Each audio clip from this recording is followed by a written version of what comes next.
Howdy. Welcome back to Bad Writing. My name is Joshua Fields Milburn. I'm an Emmy-nominated and New York Times best-selling author and a writing instructor at howtowritebetter.org. Today's example of bad writing comes from one of my own books. This book is called Love People, Use Things, because the opposite never works. It's a New York Times best-selling book, and I actually struggled going through this book to find specific sentences that were bad, although I'm going to read you a passage here. But I wanted to show that even I am not immune to bad writing. And so why would I consider this book an example of bad writing? Because to be honest with you, it's probably my best written book in terms of its technical prowess, its grammar, its sentence structure, its pace. So why would it be bad writing? Well, because bad writing isn't just about the words. This book is full of compromises on my part. The editors of the book, the publisher of the book, asked me to do some things with the book that I otherwise would not have done on my own. I'll give you a few examples. Let's first turn to page 99 of the book. And this is from the second chapter of the book, the Relationship with the Truth chapter. And in this book, what we do is we constantly go through, me and Ryan Nicodemus, who he finishes the chapters, we go through and evaluate the lives of people who are participating in different experiments. And we call them the packing party case study. Now, I'm going to be frank, this is not something I would have done on my own. I'm not interested in creating case studies or experiments.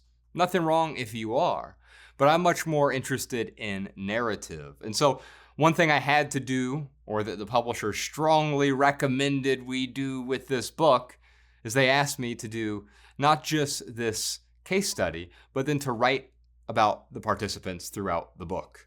And so here's one section here. Let's check in with some of our packing party case study participants. At the end of the first day of their experiment, we confronted each partier about how this experience had elucidated their relationship with the truth in the first 24 hours. Not surprisingly, since they'd been dealing with physical stuff intensely throughout the day, these initial truths centered on material possessions. And I go through a list of the different people. And it's just a short 2 or 3 sentences about each person. And so I didn't really get to go into the depths of any one person, really explore viscerally what these people were experiencing. Instead, I used a few quotes to sandwich in the things that I thought the publisher wanted. I made some compromises here. And so while it's still a great book, I find that anytime we compromise in our writing, we'll look back and say, oh, I wish I would have done something differently. I wish I would have done that differently. Here's another compromise they asked for in the book. This is not something I typically do, but they wanted a lot of research packed into the book, a lot of studies, a lot of citations. In fact, if you go to the back of the book, there are, I think, over 293 citations in the book, different studies, articles, books, etc., citing all of these different sources of research. It's fine if you want to do that, but for me, that's not what is most visceral. That's not the thing that compels me to read something.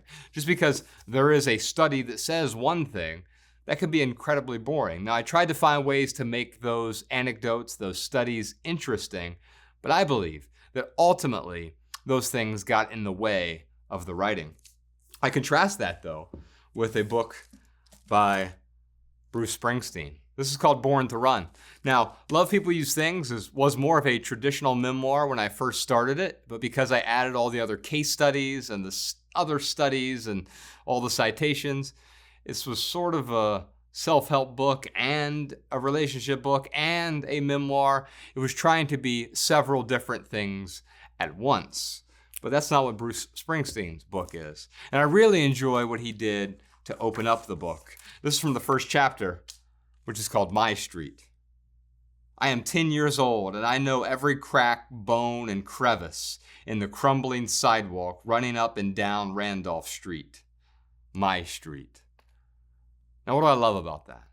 It's a beautiful sentence, and it puts me back there with 10-year-old Bruce, but it especially puts me back there because He's writing from that perspective. Present tense 10-year-old. It's obvious to us, the reader, that a 10-year-old isn't writing this book. But when you change the tense, it often brings the reader into the story, especially if you're looking to make them immersed in the scene. Present tense helps immerse the reader. It puts them there right now. This isn't something that happened in some far off past. This isn't something that's going to happen in the future. This isn't something that is happening to some random character. No, I am there right there. It's first person, present tense. I've done this in the past. I had a novel come out when I was 30, but I wrote it in my 20s. And the main character originally was written from first person present tense. And I realized that was actually too close to me. And so the way I made the story interesting was to change the character.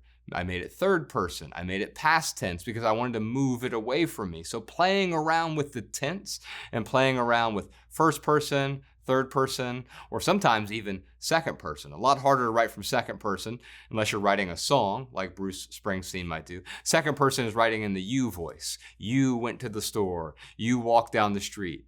You saw your mother yesterday. Whatever it is, a lot harder to pull that off in a book-length project.